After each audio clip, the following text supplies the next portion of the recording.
Hello and welcome to another update video about Solana. It's been a quiet day. It's been a quiet day across the sector. I think again, the market is probably sort of in anticipation mode. Next week we should get some further clarification news around the ETF. I think there could be a volatile week ahead, but the weekend might be quiet. Again, in anticipation mode, the market isn't really sure, doesn't really know what it wants to be doing.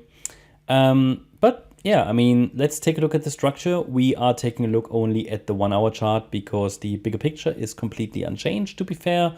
Probably also here not much happened. So let's discuss the two different scenarios that we have on the chart. We have the yellow wave count, which is a short-term bearish scenario. Want to share with you the microstructure, how it could unfold. This is the structure in which a third wave rally already peaked. Here on the 25th of December, the price is $126.50 of that peak. And then we have the short-term bullish scenario in which the wave 3 hasn't peaked yet. The thesis here would be that we get one more high. It's probable. It's what I would like to see, actually, primarily, but that might change next week, depending on how this structure now develops further. The market hasn't decided yet, is my impression. We see it on the Bitcoin chart as well. To be fair, this is only really something that affects the smaller time frame. Yeah, it doesn't really affect the bigger picture, and it's literally just noise. Do we get one more high or not? As long as support is holding, the perspective can be yes, and we can lean towards that. But the low of $86.80 absolutely shouldn't break to still be able to expect one more high, because if that low breaks, then we are likely dropping too low. We are breaking below the 50% retracement, which is our support level for this scenario. The key support level. We already had a break on Wednesday this week, but it was only a swift break. It was not really a sustained break, so I don't call that really a sustained break that matters.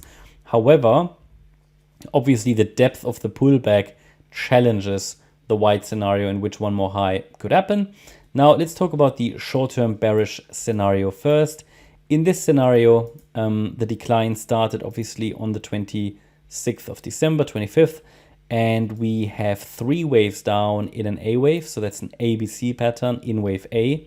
Then we have a 3-wave move up very clearly in wave B, and the move down also, to be honest, looks like a 3-wave move, but so it could be a WXY.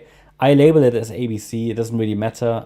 If it's a C wave, then we don't really know, because when you get these liquidity events, sometimes the sub waves are really hidden. It looks, to be fair, like a 3-wave move down, so it could be a WXY, but it's a 3-wave move. It's a corrective pattern. So really, it doesn't matter if it's a WXY or ABC for the overall structure. Then in the yellow count, we have seen a rally into resistance, and we have seen a rally that could already be all of A, B, C of circle wave B. It could be done, Circle wave B could be complete, but it would be a little bit shallow. But if we now break below that Wednesday low, then this was probably all of wave B. Until then, I would like to see, even in the yellow count, a more pronounced B wave, because the decline is corrective, leaves the door open for one more high, or maybe even that B wave could unfold as a triangle, but it's way too early to say that. In a triangle, that B wave would unfold as A, B, C, D, E, and then come down. So that's why we have the resistance. Standard resistance for the B wave is between $104.33 and $116.58. This is standard resistance. The price can easily go below that, above that. That would, not be uncommon, but ideally we want this B wave to stay within those parameters. It's just that above that level, the probabilities for a B wave start to reduce, but it will not be invalidated. Also pay attention here to a descending trend line that might be of relevance when the price climbs a little higher. So, and that is the short-term bearish yellow wave count. In the bullish count, we obviously bottomed in wave 4. But as I said, if that low is taken out, then we are likely in the yellow one. The move up in the white count would also likely be a corrective move. So this could be the A wave of a larger A wave, the B wave of a larger A wave, then a C wave.